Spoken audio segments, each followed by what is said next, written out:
네, 도전의 천리길 오늘도 북한 출신 종합 격투기 선수 장정혁 씨와 함께하겠습니다. 정혁 씨 어서 오세요. 안녕하십니까. 네, 또 한 주가 이렇게 또 지났는데 네. 좀 어떻게 또 지내셨나요? 운동만 했죠. 뭐 격투기 말고 네. 다른 좋아하시는 운동 또 있나요? 격투기 외에는 딱히 제가 좋아하는 운동이 없고요. 네. 요즘에 볼링을 좀 칩니다. 볼링. 네. 한 몇 정도 치세요? 볼링 많이 나올 때는 한 180? 와, 진짜 잘 친다. 잘 치는 거예요? 예. 보통 일반인들이 볼링 친다 그러면 한 네. 80에서 100 정도밖에 안 나와요. 아, 그렇습니까? 네. 아. 그러니까 180 정도 나오면 스트라이크를 몇 번 치신다는 얘기잖아요. 아, 그렇죠, 그렇죠. 약간 좀 뭐 스핀 뭐 이런 거보다는 힘으로 좀 치시는 건가요? 집어 던지죠, 그냥. 맞아요. 이게 볼링이라는 게 또 힘이 또 중요한 요소기 네, 때문에 힘 볼링이에요. 정혁 씨는 좀 진입 장벽이 좀 낮을 수도 있겠네요. 볼링이. 네. 나중에 볼링 선수로도 나중에 나오시는 거 아니란가 모르겠습니다. 아닙니다. 그런 건 아니에요? 알겠습니다. 자, 어느덧 정혁 씨와 함께하는 마지막 시간이 됐는데요. 그동안 2주에 걸쳐서 종합격투기의 세계, 물론 짧지만 잠깐 들어보기도 했고, 또 그리고 정혁 씨의 선수 생활에 대해서도 좀 얘기를 들어봤습니다. 오늘 마지막 시간은 이 정혁 씨에 대한 얘기 더 들어보려고 하는데 못다한 이야기 좀 나눠보도록 하겠습니다. 먼저 정혁 씨의 어린 시절에 대해서 좀 얘기를 나눠볼까 해요. 정혁 씨는 어렸을 때 어떤 아이였나요? 어렸을 때 네. 어머니가 네. 제가 어릴 때 또 가정 환경이 워낙 안 좋아하셔갖고 또 탈북을 하시다가 북한에 북송되셔가지고 네. 감옥 생활을 하셨어요. 저는 그래서 자연스럽게 외할머니, 외할아버지 집에서 살았거든요. 부모님이 어릴 때 또 어머니가 이혼하셔가지고 아빠 엄마 네. 없는 상태여서 정말 선배들이랑 또 친구들이랑 정말 많이 싸웠어요. 싸운 이유가 좀 되게 예민했던 것 같아요. 부모님이 없으니까 얘들이 날 무시하지 않나, 무시받는 게 싫어서 억지로라도 더 강한 모습을 보이고 싶어서 많이 싸우고 그렇게 살았습니다. 네. 좀 어린 시절도 조금 힘들게 보내셨군요. 네. 좀 고향이 혹시 어디인가요? 함경북도 온송이라고요. 어, 그 한반도가 있으면 맨 위쪽에 위치하고 있어요. 좀 어떻게 보면 중국과 접경 지역이네요. 네, 맞습니다. 좀 온성 거기는 어떤 지역인가요? 어때요? 그냥 산골이죠. 시골이에요, 시골. 접경 지역이면 좀 중국 사람과도 이렇게 보이고 그런가요? 두만강 사이로 두고 네. 그 중국 땅도 보이고요. 심지어 어. 가끔은 중국 사람도 보입니다. 네. 그러면은 막 서로 이렇게 얘기도 그 정도까지는 아니고. 북한 군인들이 지키고 있어서 네. 그 정도는 아닌데 네. 가끔 소리는 한 번씩 지르죠. 그렇군요. 네. 그래요. 그때 이제 또 좀 운동 신경이 남다르셨어요? 아니면은 그때는 그냥 평범했어요? 그냥 스트리트 파이터죠. 다듬어지지 않은 원석 네, 이렇게 네. 표현을 해도 될까요? 그렇게 말씀하세요. 그렇게 말씀해 주시면 감사한데요. 그냥 본능으로 싸웠습니다. 네. 사실 외람된 말이긴 하지만 네. 싸우실 때 다 이기셨나요? 이렇게 말하면 뭐 자랑하는 것 같은데요. 네. 솔직히 말씀드리면 네. 저희 학급 또래선 저를 상대되는 사람이 한 명도 없었고요. 위탕형까지 다 이겼어요. 그때부터 이렇게 이 싸움꾼의 기질이 좀 있었나 봐요. 좀 있었나 봅니다. 그래요. 그러면 이 격투기를 만나기 전이잖아요, 사실 어린 시절이. 네. 그 전에는 다른 꿈을 가지고 계신 적도 있었나요? 북한에선 저뿐만 아니라 모든 친구들이 뭐 본인의 꿈을 꾼다라는 건 정말 북한 상위층들이 아닌 이상 힘든 일이고요. 항상 부모님 농사 짓는데 도와드리고 항상 내일 그냥 맛있는 거 먹고 싶다 이 생각을 가장 많이 하죠. 이게 확실히 좀 다른 모습이네요. 그렇죠, 보통 그렇죠. 저 어렸을 때는 내가 뭐가 돼야겠다 이런 생각을 좀 했었는데 네. 좀 정혁 씨는 아무래도 가장 먼저 1순위가 먹고 살아야 될 걱정을 먼저 하다 그렇죠, 보니까 그렇죠. 가정 꿈은 좀 환경이 워낙 안 뒷전이군요. 좋아서. 예. 네. 그래도 이게 가정 환경이 좋진 않더라도 북한에 있었을 때 그래도 좋았던 기억들은 있었을 것 같아요. 뭐 좋았던 생각이 기억이라고 나나요? 하면 네. 지금 생각하면 뭐 옥수수 밥을 먹어도 가족끼리 같이 모여서 먹는다. 음, 이건 지금은 느낄 수 없는 거잖아요. 그렇죠. 그때 그냥 그런 모습들이 가장 좋았던 것 같아요. 좀 가족과 함께 있었을 때가 아무래도 북한에 있었을 때니까 네, 가족 그런 형들- 것들이 좀 네. 기억이 많이 남나 봐요. 네, 힘들 네. 때 물 한 잔 같이 해도 음, 그때는 그게 행복인 거 몰랐지만 지금 와서 생각하면 그게 엄청난 행복이고 네. 엄청난 거더라고요. 반대로 그럼 가장 힘들었던 기억은? 항상 배고프고 항상 그 음식에 대한 그런 해소가 안 되니까 네. 항상 그냥 고통스러웠어요. 그럼 정혁 씨는 학교는 따로 안 다니셨나요? 북한에서 있을 때? 북한에서 학교는 다녔습니다. 학교 네. 다니다가 왔어요. 저희 마을에 학교가 있어가지고 학교는 다녔어요. 그렇군요. 좀 공부는 어느 정도였나요? 공부는 전교 1등이죠. 진짜? 꼴찌로. 네. 내가 공부까지 잘한다 그랬으면은 꼴찌를 정말 또- 다 가진 남자라고 할 뻔했는데 참 이래서 하늘 또 감사하네. 못하는 걸 또 해주셨네요. 네, 전교 그러니까 꼴찌였습니다. 좀 공부랑 좀 안 맞는다는 생각이 들어요. 공부는 왜 꼴찌하셨나요? 솔직히 말하면 뭐 네. 제가 뭐 다른 친구들이랑 비교했을 때 뭐 특별하게 잘난 건 없지만 네. 머리가 그렇게 나쁜 편은 아니거든요. 네. 하지만 공부는 이상하게 싫더라고요. 아, 학교에 앉아 있는 것 자체가 어릴 때 너무 아. 고통스러웠어요. 그 자체가 지옥이었어요. 공부 안 맞는 사람이 있긴 네. 해요. 예. 지금은 좀 어때요? 지금도 달라지진 않았나요? 그 생각이? 지금도 공부랑은 거리가 멀어요. 그렇구나. 네. 네. 이게 또 하늘이 또 이게 정혁 씨의 약점을 또 하나 이렇게 만들어 주셨네요. 공부에 약하다는 게. 공부 싫습니다. 2009년에 네. 이제 그러니까 13살 때 탈북을 하셨다 그랬잖아요. 네. 이유가 그때 있었나요? 이유는 뭐 대부분 탈북민들이 뭐 다양한 이유에서 탈북하지만 네. 그 중에 가장 많은 비중을 차지하는 거는 먹고 살기 힘들고 저희 집이 가족이 많았는데 남은 가족들한테 입을 덜어주는 게 네. 그분들한테 심지어 도움이 되는 거였어요. 음. 엄마랑 제가 탈북을 하면서 저희 집은 2명의 식량을 전락하는 거잖아요. 그런 것들도 있군요. 네, 그게 가장 크죠. 어. 현실적이에요. 대한민국 기준에서 말이 안 되는 거잖아요. 네. 뭐 2명이 밥 먹으면 쌀이 얼마나 싼데요. 그러니까 사실 두 명이 그렇게 막 엄청 많은 사람도 아니고 그러니까요. 두 명이 사라진 것만으로도 큰 도움이 된다는 게 큰 도움 되는 이유가 그냥 네. 그냥 밥도 쌀도 어. 아니고 일반 옥수수가 전락되는 것만으로도 엄청난 도움을 네. 받는 거니까 참 이게 지금 생각하면 네. 너무 마음이 아프죠. 그렇네요. 진짜 좀 마음이 아픈 부분이네요. 네. 좀 그런 이유 때문에 탈북을 결심을 하게 된 건가요? 네, 먹고 살기 워낙 힘들고 음, 정말 힘들어가지고 네. 탈북했습니다. 그럼 그 이후에 이제 탈북을 하셨을 때 좀 안전하게 넘어오셨나요? 좀 그래도 위기가 한 차례 있었나요? 어땠나요? 잡힐 수 있는 기회도 정말 응. 험난한 그런 길도 많았고요. 네. 다행히 감사하게 대한민국까지 무사히 왔지만 또 왔으니까 이렇게 지금 방송도 하는 거잖아요. 네. 근데 그 과정이 정말 많이 힘들었어요. 그렇죠. 사실 목숨을 걸고 넘어온 거잖아요. 네, 그렇죠. 그 탈북하셨을 때 한국에 먼저 온 게 아니고 중국에 이제 계셨다가 네, 왔다고 들었는데 좀 중국에 있었을 때 힘들었다고 하셨잖아요. 네. 일자리나 이런 것들은 구하기가 어렵진 않았나요? 보통 북한 남성들이랑 여성분들이 중국에 넘어가면 한 7-80% 이상이 여성분들이 가장 많아요. 네. 여성분들은 그 중국 흔히 얘기하는 브로커들이 네. 인신매매로 막 중국 땅덩어리가 크잖아요. 네. 아무 지역이나 막 팔아버리는 거죠.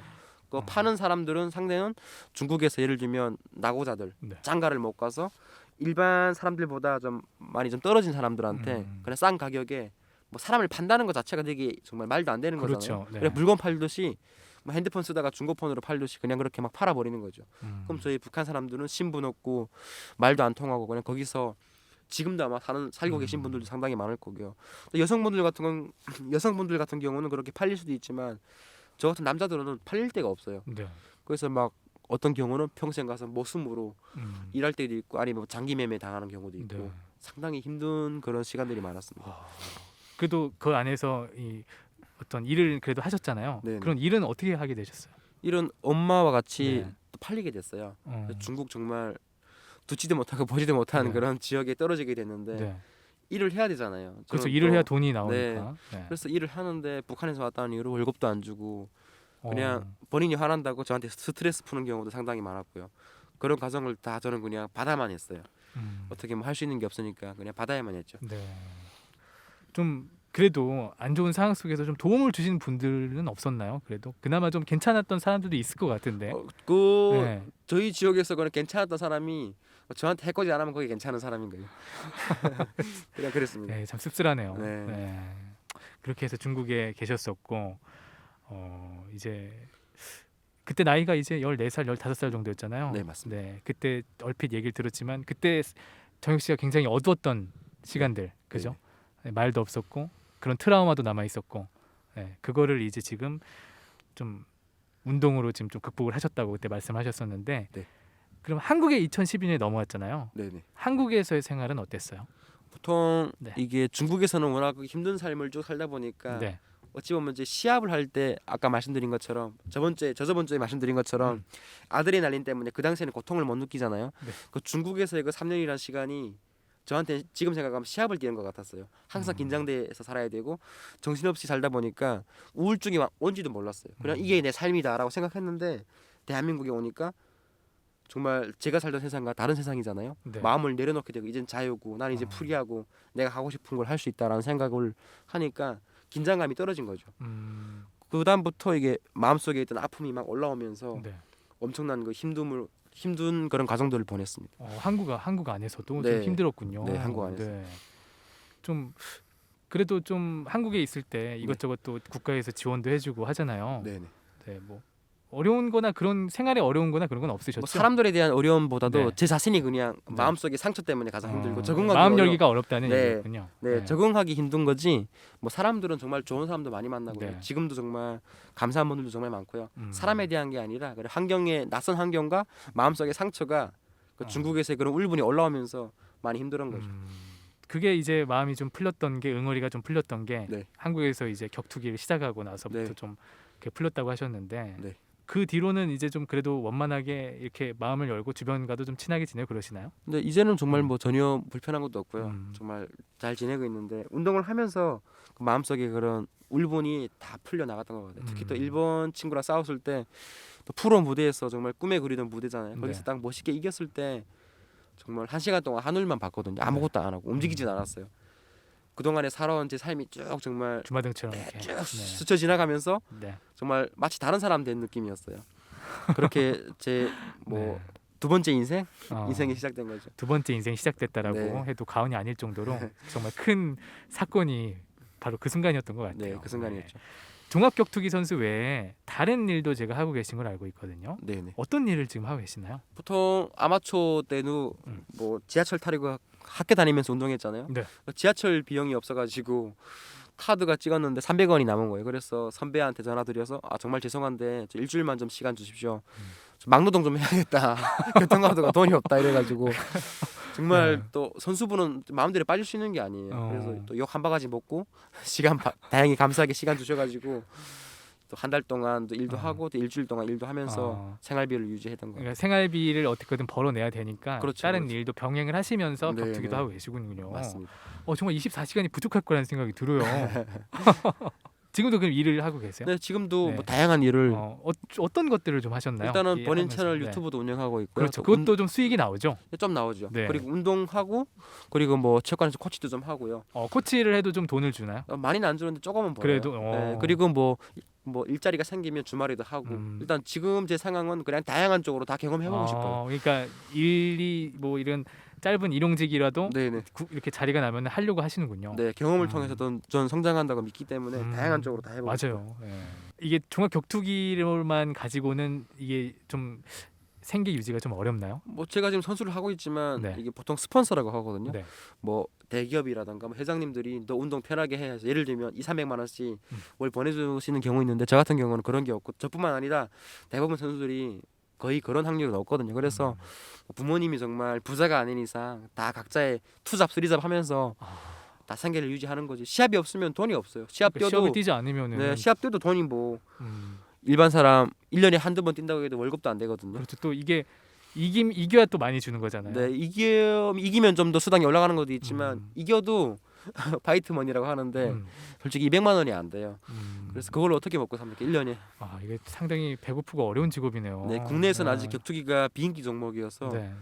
상당히 대부분 저뿐만 아니라 모든 선수들이 힘들어요. 네. 그러면 좀 연봉이 높은 유명 선수 정도 되려면 네. 어느 정도 위치까지 한 올라야 되나요? 그건 뭐 정답이었고요. 본인이 하기 나름이겠지만 뭐 만약에 UFC 같은 데 가서 정말 챔피언 되면 많이 벌 수 있겠지만 현실적으로도 쉬운 것도 아니고요. 그래서 아직 국내에서는 격투기가 좀 더 활성화돼야 되지 네. 않을까요? 그럼 정말 그 정도의 좀 연봉을 받으려면은 우리가 들었을 때 이 선수 네, 정도 네. 들었을 때 그분들이 돈을 많이 번. 네, 건가요? 그분들도 뭐 국내에서는 많이는 못 벌고요. 그래도 먹고 살 수 있는 네. 정도는 벌 거예요. 그렇구나. 네. 격투기는 힘듭니다. 네. 그럼에도 이 격투기를 한다는 것 자체가 굉장히 멋있는 것 같습니다. 네, 아닙니다. 운동선수가 정신적으로도 굉장히 정신력이 중요하고 또 육체적으로도 굉장히 이 체력적으로도 좋아야 되고 하잖아요. 네. 매우 힘든 일인데 네. 보통 그런 일을 하실 때 어디서 원동력을 얻고 동기를 얻으시나요? 일단은 격투기 시합도 솔직히 엄청 긴장되고 네. 둘 중에 한 명은 뭐 쓰러져야 경기가 끝나는 거잖아요. 네. 하지만 제가 중국에서 그런 살아왔던 환경 또 탈북할 때 목숨 걸었던 걸 생각하면 저는 두렵지 않거든요. 그래서 시합 올라갈 때 저는 크게 긴장을 안 해요. 뭐 그래봤자 그냥 시합이지. 그래서 좀 남들과는 좀 다른 그런 정신력이라고 해야 될까요? 그래서 시합에 대한 두려움도 없고 스스로 그런 동기부여도 되고 지금 생각하면 옛날에 그런 과거가 솔직히 필요 없는 과거잖아요. 마음속에 상처지만 네. 또 격투기 할 때는 또 새로운 제 자신을 만드는 것 같아서 꼭 뭐 나쁘진 않은 것 같아요. 이제 탈북 후에도 좀 힘든 시기를 겪었음에도 정혁 씨는 이제 본인이 탈북 파이터다, 네. 탈북민이라는 사실을 이렇게 밝히시잖아요. 네네. 좀 그렇게 밝히시는 이유가 있나요? 뭐 탈북민이라는 게 뭐 자랑도 아니고 네. 뭐 솔직히 숨길 필요도 없다고 생각해요. 대부분 제 친구들은 보면 숨기거든요. 네. 그 숨기는 이유를 제가 또 공감 못하는 부분도 아니고 저도 운동하면서 북한에서 왔다는 이유로 이상하게 물론 전부는 아니지만 좋으신 분들도 훨씬 많으시지만 일부 사람들은 뭐 색안경을 끼고 맞아요. 되게 뭐 삐쩍삐쩍거리고요. 음. 되게 안 입고 온 시선으로 보는 경우도 많잖아요. 근데 저 같은 경우는 그 사람들이 그렇게 차별하는 건 그 사람의 선택이에요. 여기는 네. 북한이 아니잖아요. 북한에 예를 들면 뭐 김씨감을 욕하면 뭐 처형될 수도 있지만 여기는 본인이 대통령도 솔직히 욕할 수 있는 그렇죠. 나라인데 표현의 자유가 얼마든지 네, 있죠. 표현의 자유가 네. 있으니까 내가 싫어 욕하면 그냥 좀 받아들이는 거예요. 네. 그래서 북한에서 왔다는 게 죄가 아니니까 굳이 숨기고 싶지 않아요. 음. 욕하면 욕하는 대로 받아들이고 내가 잘못한 게 없는데 왜 숨겨야 되지? 당당하게 살자. 네. 이게 약간 모토시군요. 네, 그렇습니다. 그래도 그런 거를 밝히실 때 네. 좀 어떤 사실 뭐 좋은 분도 있다고 했지만 뭐 어떤 안 좋은 따가운 시선도 있고 네. 불이익을 받는다거나 그런 것들은 아 있었죠. 그거. 네. 정말 많았죠. 예를 들면 운동할 때랑 보면 뭐 똑같은 잘못을 하면 저 동기가 있는데 네. 혼낼 때 저한테 막 쌍욕을 하고 운동계는 솔직히 입이 좀 거칠잖아요. 그렇죠. 그런 건 전 대수롭지 않아요. 하지만 항상 북한을 비유해서 얘기하는 거죠. 너는 북한에서 와서 안 돼. 북한에서 와서 이렇게 하는구나. 이런 식으로. 그리고 심지어 제가 빨간 옷을 입고 가면 빨갱이니까 빨간 옷을 입네. 굉장히 기분 나쁘네요. 이런 얘기까지 하는 거예요. 네. 그 사람들은 빨갱이의 의미를 물어보면 뭔지도 몰라요. 그냥 북한 사람은 다 빨갱이인 줄 알아요. 빨갱이가 뭔 의미인지도 모르면서 네. 저한테 그런 얘기를 하는 거예요. 그러면서 그런 얘기 들으면서 아, 내가 이런 말 들으려고 탈북했나 이런 생각도 솔직히 한 진짜 적이 그럴 있지만 것 같아요. 하지만 뭐 다양한 사람들이 있잖아요. 그와 네. 반면에 또 좋으신 분들도 맞아요. 있으니까 크게 신경 안 씁니다. 네. 앞으로의 꿈이 있다면 네. 정혁 씨는 좀 뭐가 되고 싶나요? 앞으로의 꿈이라고 하면 뭐 거창한 건 아니고요. 그냥 제 자신의 한계를 지금까지 도전하면서 살아왔던 것처럼 앞으로도 타인이 저희 한계를 정하는 게 아니라 제가 스스로 그냥 한계를 도전하면서 쭉 도전하는 삶을 살고 싶어요. 계속 이 격투기를 네, 하고 싶어요. 하시려고 하는군요. 네. 좀 사실 누구나 그 하고자 하는 일의 꼭대기에 가고 싶어 하잖아요. 네네. 정혁 씨도 이 세계 최고의 이 격투기 선수가 되고 싶나요? 아 그러면 일단 제 한계는 모르는 거니까 네. 한번 갈 때까지 가보고 싶고 그럼요. 나중에 네. 뭐 체육관 차려서 후임 양성도 하고 싶습니다. 좀 실제로 이제 탈북을 하셔 다른 탈북하신 분들이 네. 이 격투기에 관심이 있으신 분들이 네. 정혁 씨가 이제 코치가 돼서 가르쳐주면 참 좋을 것 같다는 생각도 들어요. 네, 그래요. 세계 최고의 격투기 선수. 혹시 현재 제일 좀 존경하는 격투기 선수가 있나요?